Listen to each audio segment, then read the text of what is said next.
Para kay dating National Security Advisor Chief Jose Almonte, natatangi ang mga nagawa ni Pangulong Duterte sa bansa sa kanyang ika-100 araw pa lamang sa pamumuno.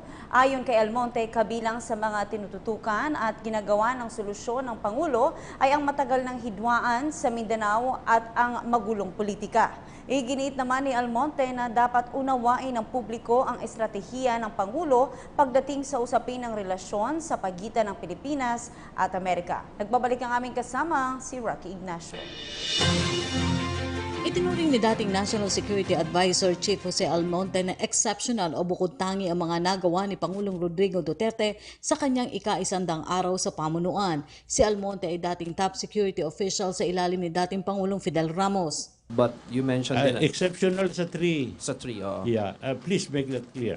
Apo, sa three problems, major Three problems. fundamental problems that I feel this nation has to confront, has to resolve in order to become a real nation state. Sa press briefing sa Malacanang, sinabi nito na ginagawa ng solusyon ng Pangulo ang tatlong pangunahing balakid para makausad ang bansa. Una na dito ang internal war kasama ng matagal na insurgency at hidwaan sa Mindanao, magulong politika at hindi pagkakapantay-pantay o monopoliya ng mga mayayaman. This is the longest communist insurgency in the world, and we are at the same time having a problem of our separatist movement in the South. So that's number one. Number two, our broken politics. The problem is this. Only a small group, special group, that in general formulate the policies, national policies of this government, and it is implemented for the interest. And this happened, as you know, every after election, as we know.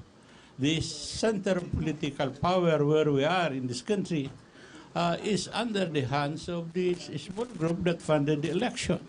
Iginit rin ito na dapat unawain ng publiko ang posibleng estratehiya ng Pangulo sa usapin ng relasyon sa pagitan ng Pilipinas at Amerika. Mainam rin anya na maging less dependent ng Pilipinas sa Estados Unidos kasabay ng magpapalakas pa ng tulungan sa iba pang mga bansa. The best way is how to be less dependent, not just with the U.S., but everybody.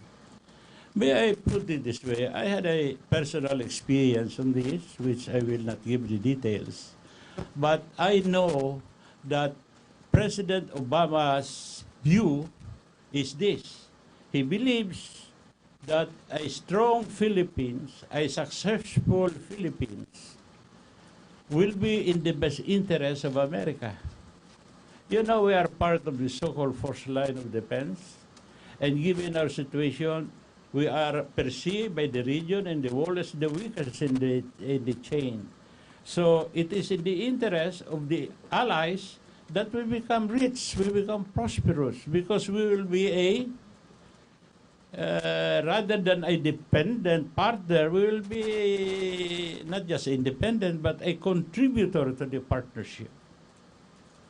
So let me put it that way, that I'm not speaking, I'm not the spokesman of the United States, but let me say it categorically that it is in the interest of America that this nation progresses. Aminado rin si Almonte na maingay ang kampanya ni Pangulong Duterte sa illegal na droga, pero tiwala ito na mababago rin ito kapag natamo na nito ang target na gawing ligtas ang Pilipinas sa illegal na droga. Para sa PTV News, Rocky Ignacio.